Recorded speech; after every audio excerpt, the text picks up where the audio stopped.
Military dismisses coup claims, reaffirms loyalty to democracy. Police confirms death of 2 officers in Kaduna station attack. EFCC, Immigration, deport 192 foreigners convicted of cybercrime. Mauryan presidential candidate offers youth a message of hope. Hello, welcome to the news update on Trust TV. I am Hawa Gambo. Thank you for joining us. The Defense Headquarters has dismissed reports alleging an attempted military coup in Nigeria, describing them as false, malicious, and aimed at causing panic. In a statement issued in Abuja by the Director of Defense Information, Brigadier General Tukur Gusau, the armed forces said the claims linking the cancellation of Nigeria's 65th independence anniversary parade to a supposed coup plot were completely unfounded. The military clarified that the parade was cancelled to allow President Bola Tinubu attend a key bilateral meeting abroad and to sustain the tempo of operations against terrorism, insurgency, and banditry. It confirmed that the reported detention of 16 officers is part of a routine internal disciplinary process, not a coup investigation. The Defense Headquarters urged the public to ignore misinformation, reaffirmed the military's unwavering commitment to Nigeria's democracy, unity, and constitutional governance. The Kaduna State Police Command has confirmed the death of 2 officers following an attack on the Zonkwa Divisional Police Headquarters in Zangwankataf local government area. Spokesman DSP Mansur Hassan said the assailants invaded the station around 9 p.m. on Friday, breaching the on-fence perimeter and opening fire in an attempt to free detained gang members. 2 officers, DSP Monday Madaki and Inspector Bin Magaji, sustained gunshot wounds and later died in the hospital. Hassan confirmed that no firearms or detainees were taken and that a joint team of police and military personnel has since been deployed to track down the attackers. The police command assured residents that investigations are ongoing to bring the perpetrators to justice.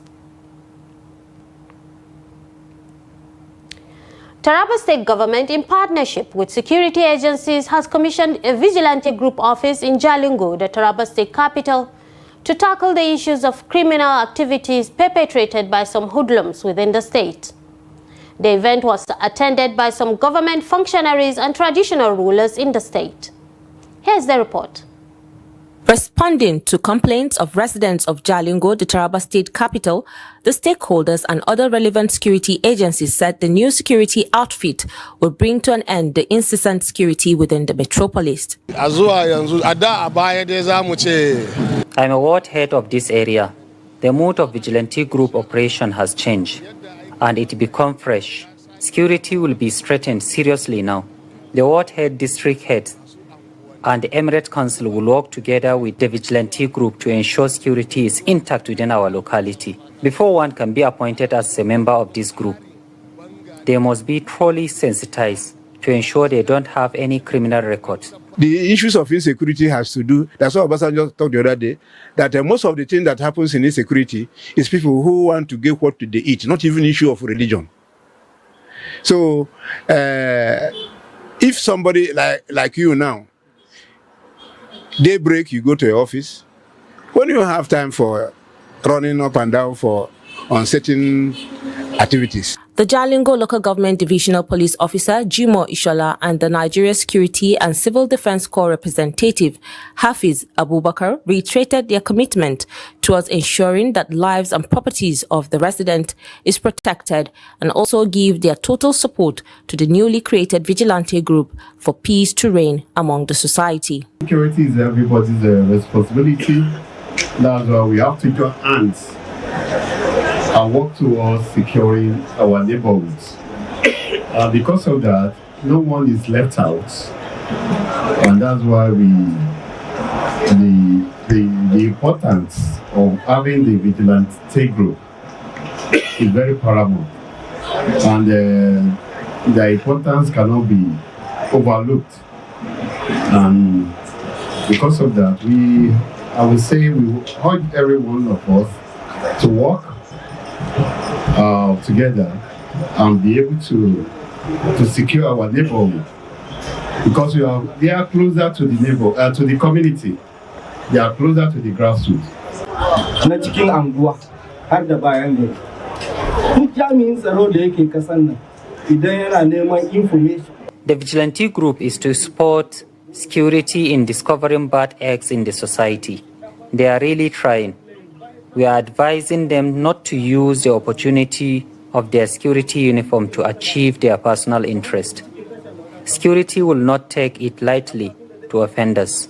Whoever is given this opportunity should work with a good mind. Speaking on behalf of the Muri Emirate Council, Secretary of the Emirate, Usman Saidu, said the council will give the agency a maximum support to achieve their desired results.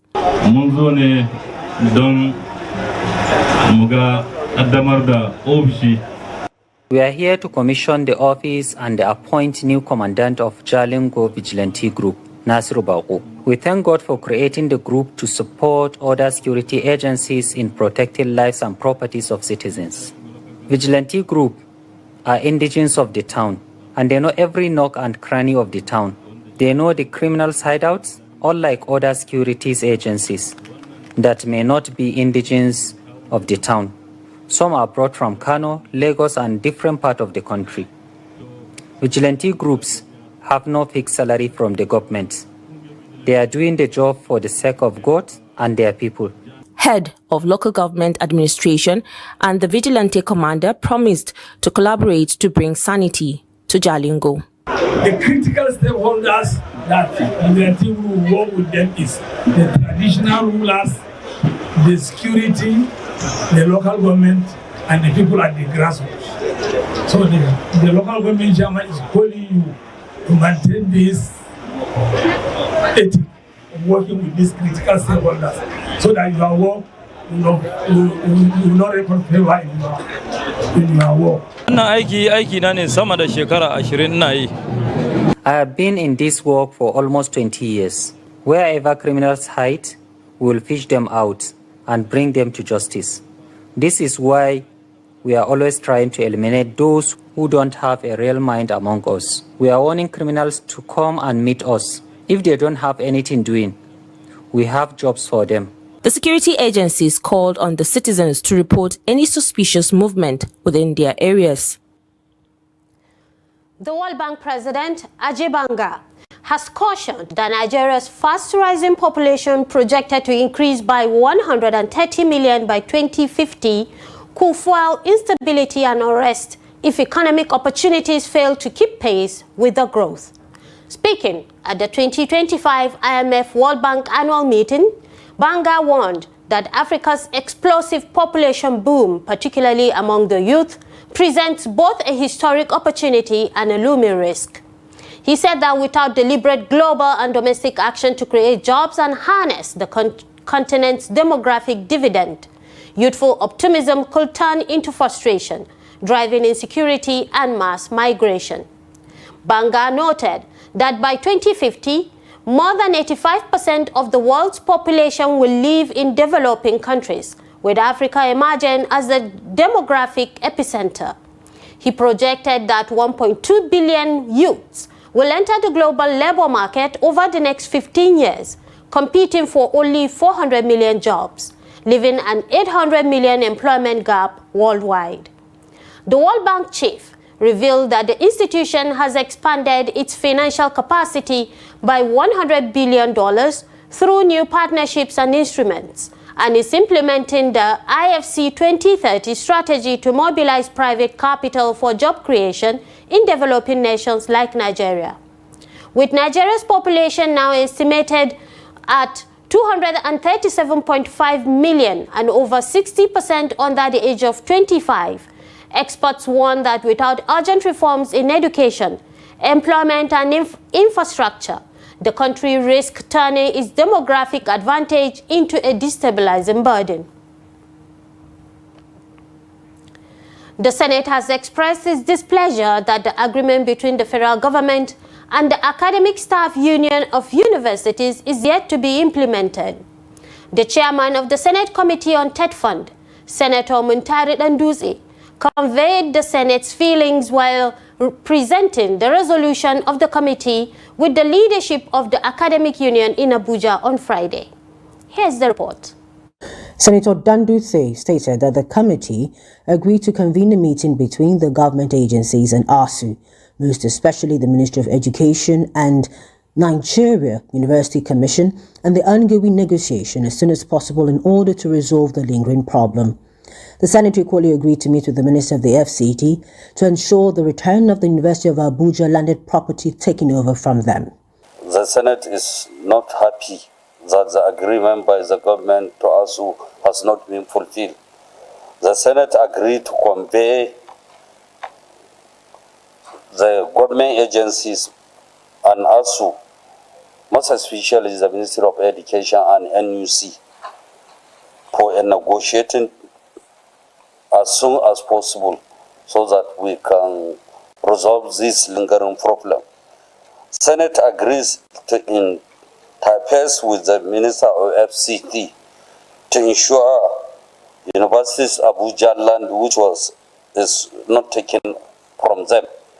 On his part, a member of the committee, Senator Adams Oshiomhole, commended the academic union for its doggedness and agreed with them on the need for reversal of the tax on books, among others, promising that the committee will interface with government on this. Their explanation for me is very enlightening, and the issues are not beyond issues that can be resolved. And it's about having an open mind and constructively interrogating each of the elements. For example, ASU believes that if you give me allowance to buy a book, you don't collect tax from that book. If you collect the tax, then what is left will not be enough for me to buy the book. If the book is 100 naira and you collect tax of 50% from the 100 naira, I now have 75 naira. So how do I buy a book that was estimated to be 100 naira? Again, I believe with good faith, this can be resolved. The committee implored the academic staff union to go back to work while the conversation on their demands is ongoing, stressing that these does not mean their demands had been jettisoned.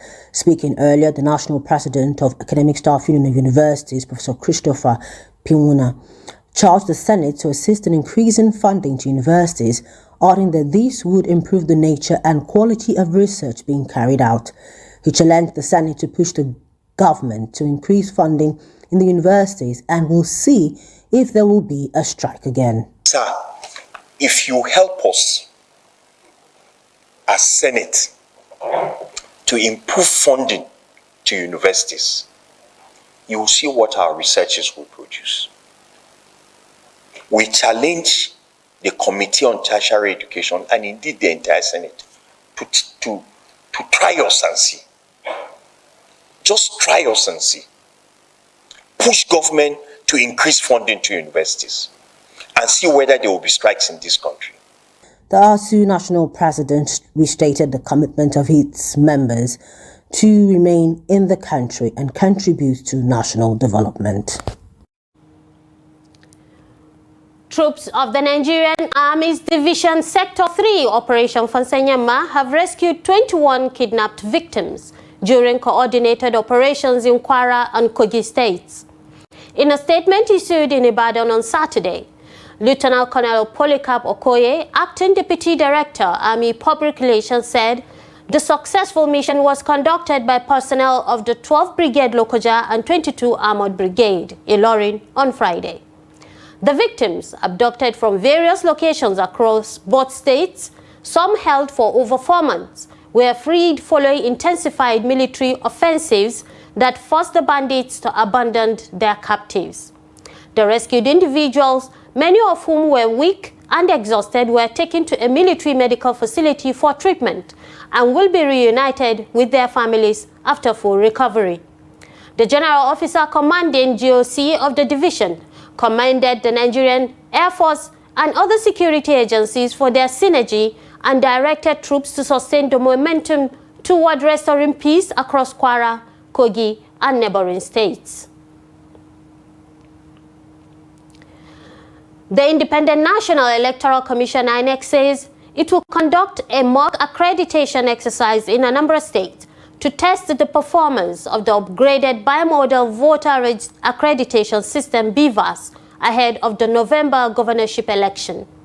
According to INEC's Director of Voter Education and Publicity, Victoria Etta Messi, the mock exercise will hold on Saturday, October the 25th in selected polling units across the state's 3 senatorial districts.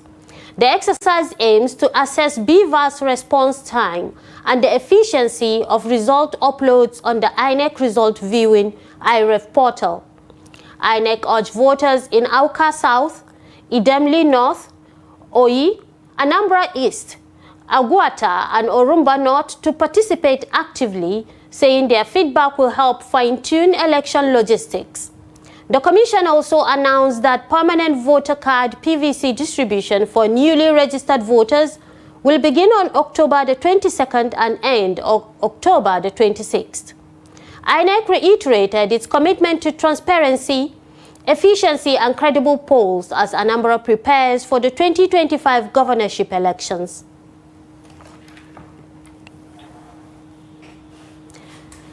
This is the news update on Trust TV, coming up after the break. EFCC, Immigration deport 192 foreigners convicted of cybercrime. More news when we return. Do stay with us. You're welcome back. If you're just joining us, this is the news update on Trust TV. Now let's take a look at some of our top stories. Military dismisses coup claims, reaffirms loyalty to democracy. Police confirms death of 2 officers in Kaduna station attack. And now let's move to other stories.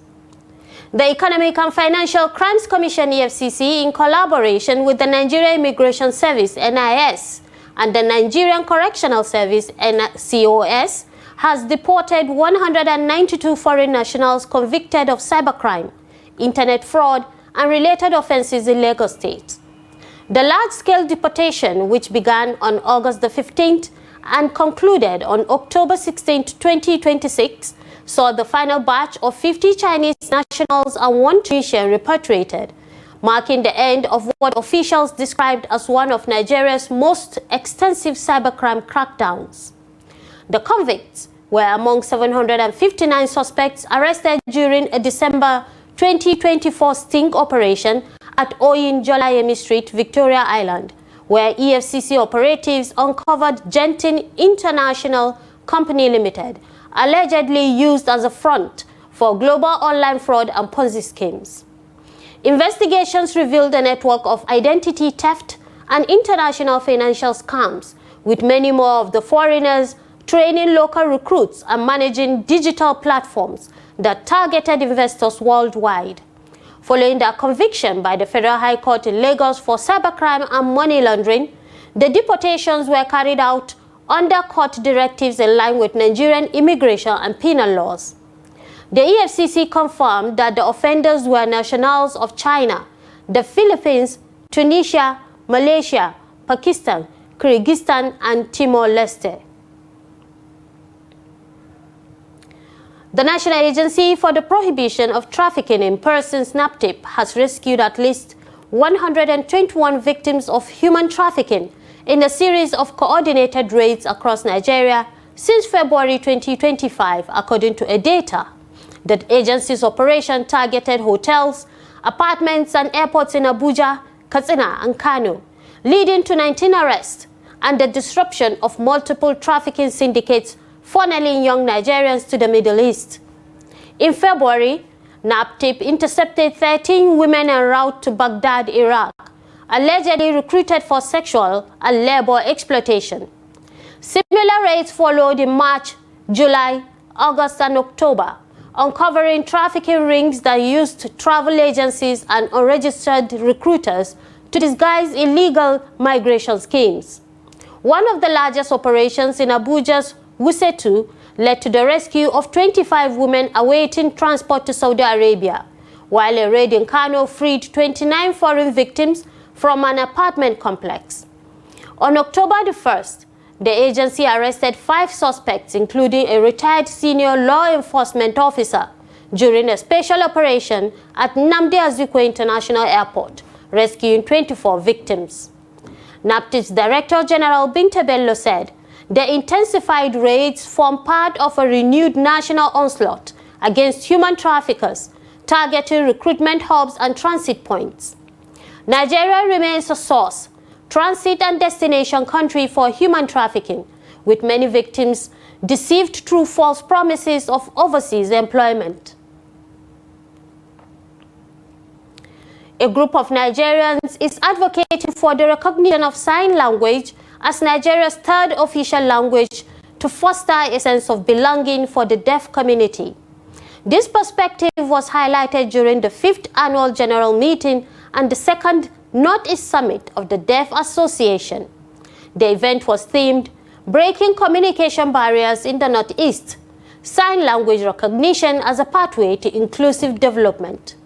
Gibson Soadigo reports from Yola. Members of the Deaf Association gathered in Yola from 6 Northeast states for their 5th Annual General Meeting and the 2nd Northeast Summit. Sign language was the primary mode of communication during the event, understood only by those fluent in it. The gathering was attended by clergymen, security officials, government representatives, members of the non-governmental organizations, and their supporters. Key issues concerning the challenges faced by the deaf community were discussed, particularly the lack of inclusiveness in government programs and policies. Learning sign language is an attempt to promote inclusivity and accessibility for people who are deaf or hard of hearing, and to bridge communication gap in situations where speech is impossible or impractical. The theme of their gathering was breaking communication barriers in the Northeast, sign language recognition as a pathway to inclusive development. In this context, several guests at the event advocated for sign language to be recognized as Nigeria's 3rd national language, acknowledging the contributions of the deaf community to nation building and promoting the sense of belonging. There is nothing wrong making the sign language to be the number 3 language in Nigeria, because the first language, official language in Nigeria is English, and the second is French. I am advocating that the sign language should be the 3rd language in Nigeria. Just in South Africa, it is the 2nd language in South Africa. It is a language that we should be interested in order to communicate with them. I encourage religious organizations, even in politics, even in social activities, they should be included all the time. There should be interpreter in all religious activities, in all social activities, so that they can feel a sense of belonging, because they are also human beings created in the image and likeness of God like us. And we should give them their rights as it is due to them. It's not just a privilege. It's not just that we should do favor for them. They have it as a right because they are human beings. Their disability is just God ordered, and God loves all people with equal abilities or disabilities. So they should be included and given the privileges every other citizen of the country or the world at large enjoys. Imagine dancing without music. One can only envision the performance in their minds as they dance. During the event, awards were presented to individuals and organizations that have made significant contributions to the Deaf Association. Gibson Soadigo, Trust TV News, Yola. And now away from Nigeria, Ivorian President Shell hopeful John-Louis Billion took his campaign to Abidjan's Abobo district on Saturday, pledging economic recovery, social justice and job creation for young people. Billion, candidate of the Democratic Congress Code Coalition, drew an enthusiastic crowd as he promised to restore purchasing power and promote women's role in development. Supporters described him as a candidate of renewal, representing a new generation of leadership in Côte d'Ivoire's political landscape. The rally, held in a traditional stronghold of incumbent President Alassane Ouattara's RHDP, underscored Billion's push to challenge the ruling establishment. The 83-year-old Ouattara is seeking a fourth term in October 2025 presidential elections, amid growing calls for generational change. And now,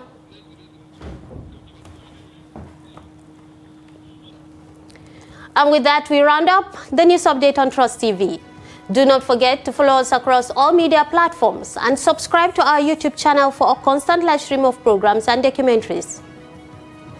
My name is Hawa Gambo, saying thank you for joining us and see you next time.